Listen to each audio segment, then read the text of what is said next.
The Jorvik Viking Centre is a museum and visitor attraction in York, England. It was created by the York Archaeological Trust in 1984. It suffered flooding over Christmas 2015 and is closed. It is due to reopen in spring 2017.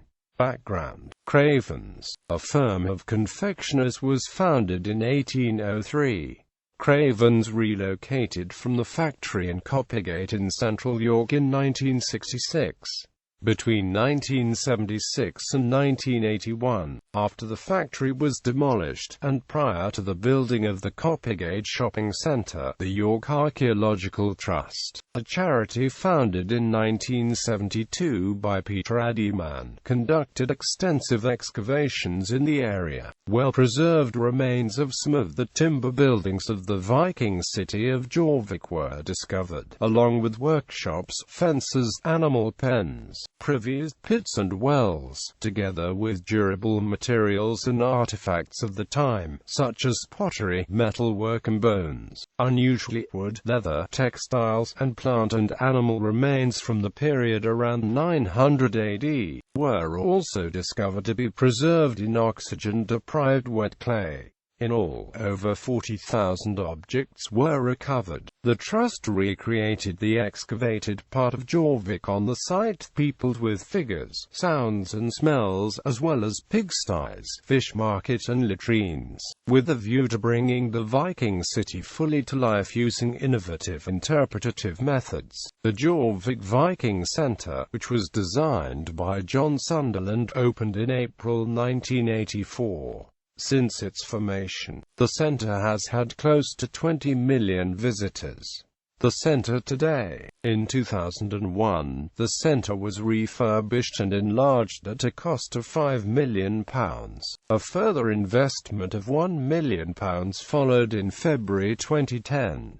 These investments were used to intensify the message at Jorvik, and included such changes as extending the ride time to 12 minutes, as well as adding more high-tech elements, which included a hike in the technology and animation elements, and increasing the sensory stimuli to include smells, more sounds, heat, cold and damp. Visitors are taken back to 5:30 p.m. the 25th of October 975 AD in a time capsule, and then embark on a tour of a reconstructed Viking settlement which includes Viking voices speaking in Old Norse, as well as aromas and lifelike animated figures made by laser technology from skeletons found on the site. Beyond this is an extensive museum area, which combines an exhibition of some 800 finds from the site with interactive displays and the opportunity to learn about 10th century life and to discuss it with Viking star. Among the exhibits is a replica of the Coppergate helmet, which was found near the site of the centre and is now in the Yorkshire Museum. A new museum was opened on the 13th of February 2010, coinciding with the start of the annual Viking Festival in York.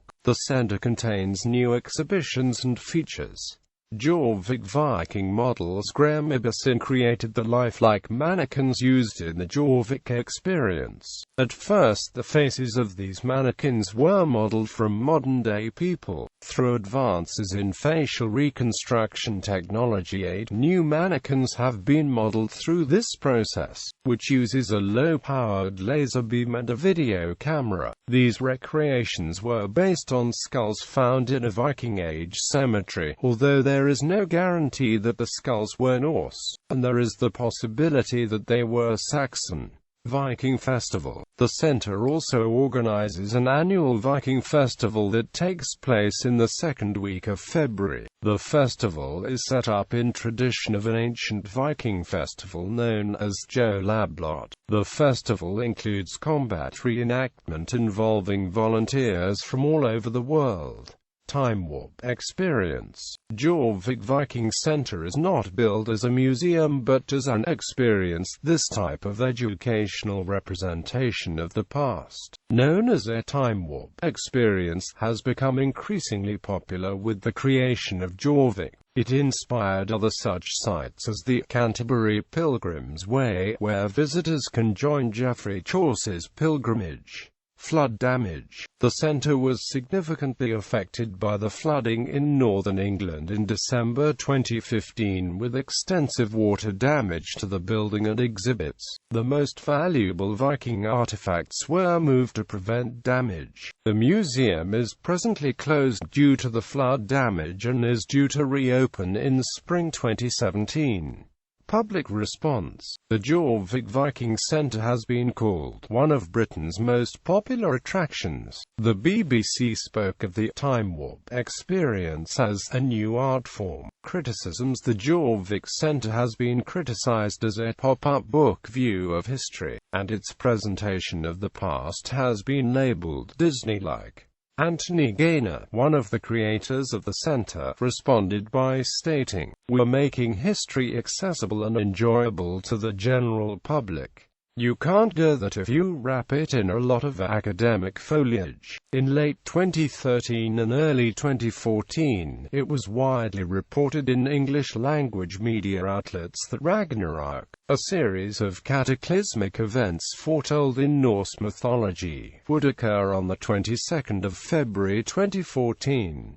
Apparently patterned after the 2012 phenomenon, the claim was at times attributed to a Viking calendar. No such calendar is known to have existed, and the source was a prediction made to media outlets by the Jorvik Viking Centre, and intended to draw attention to an event that the institution was to hold on the date. The Jorvik Viking Centre was criticised for intentionally or unintentionally misleading the public. However, in an article on the incident, Joseph S. Hopkins perceives the media response as an example of a broad revival of interest in the Viking Age and ancient Germanic topics.